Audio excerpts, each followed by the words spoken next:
Salam sejahtera untuk kita semua.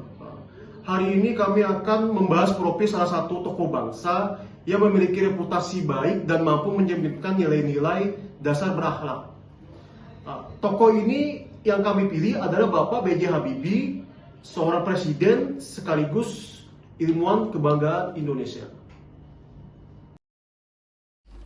Baharudin Yusuf Habibie atau lebih dikenal dengan B.J. Habibie adalah salah satu tokoh nasional paling berpengaruh dalam sejarah Indonesia. Lahir di Parepare, Sulawesi Selatan pada 25 Juni 1936. Beliau dijuluki Bapak Teknologi Indonesia berkat perannya dalam pengembangan industri dirgantara. Habibie juga menjabat sebagai Presiden ketiga Republik Indonesia.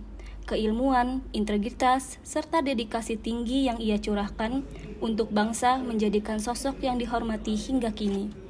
B.J. Habibie merupakan salah satu tokoh nasional yang patut dijadikan teladan dalam mencerminkan nilai-nilai dasar ASN berakhlak, berorientasi pelayanan. Sebagai Presiden ketiga Republik Indonesia sekaligus seorang ilmuwan kelas dunia, Bapak Habibie menunjukkan orientasi pelayanan yang luar biasa dengan mengabdikan ilmu dan keahliannya bukan untuk kepentingan pribadi, tetapi untuk kemajuan bangsa. Ia rela meninggalkan karir cemerlang di Jerman demi membangun industri strategis nasional, khususnya di bidang kedirgantaraan.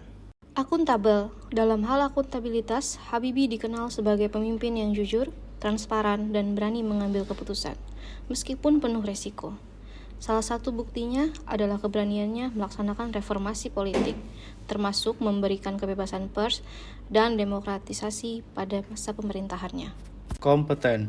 Sebagai sosok yang kompeten, Habibie tidak diragukan lagi. Dengan latar belakang pendidikan teknik penerbangan di Jerman, beliau berhasil menguasai ilmu pengetahuan dan teknologi tingkat tinggi. Karya besarnya dalam pengembangan pesawat N250 Gatot-Kaca menjadi bukti nyata bahwa putra bangsa mampu berinovasi dan bersaing di tingkat internasional. Kompetensinya tidak hanya diakui di bidang akademik dan teknologi, tetapi juga dalam kepemimpinannya sebagai presiden yang mengutamakan kemajuan bangsa. Harmonis. Habibie juga mencerminkan nilai harmonis. Ia dikenal sebagai pribadi yang rendah hati, dekat dengan rakyat, dan selalu menekankan pentingnya persatuan bangsa di tengah perbedaan. Kehidupan pribadinya yang penuh kasih bersama almarhumah Ibu Ainun pun menjadi teladan keharmonisan dalam keluarga. Loyal. Dalam hal loyalitas, Bapak Habibie adalah contoh nyata pengabdian tanpa pamrih. Kesetiaannya pada bangsa membuatnya kembali ke tanah air dan membaktikan ilmunya, meskipun tawaran posisi bergengsi di luar negeri terbuka lebar. Adaptif. Sebagai pemimpin yang visioner, ia menunjukkan sikap adaptif. Di tengah krisis politik dan ekonomi 1998, Habibie mampu menyesuaikan diri dengan cepat, mengambil langkah-langkah strategis untuk menyelamatkan bangsa, serta membuka jalan reformasi yang menjadi tonggak demokrasi Indonesia hingga saat ini. Kolaboratif.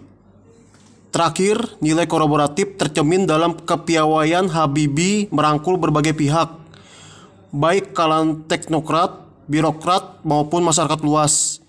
Ia percaya bahwa kemajuan bangsa hanya dapat dicapai dengan kerjasama dan sinergi semua elemen bangsa. Kesetiaan Habibie pada bangsa membuatnya rela meninggalkan karir di luar negeri demi membangun Indonesia.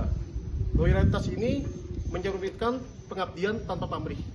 Bapak B.J. Habibie adalah ilmuwan kelas dunia yang berhasil membuat pesawat N250.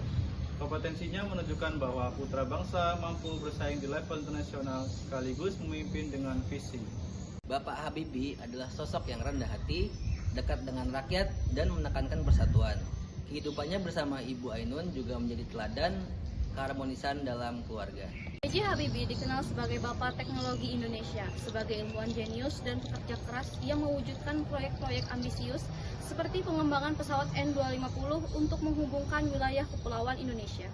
Habibie mengabdikan ilmu dan keahliannya untuk bangsa, bukan kepentingan pribadi.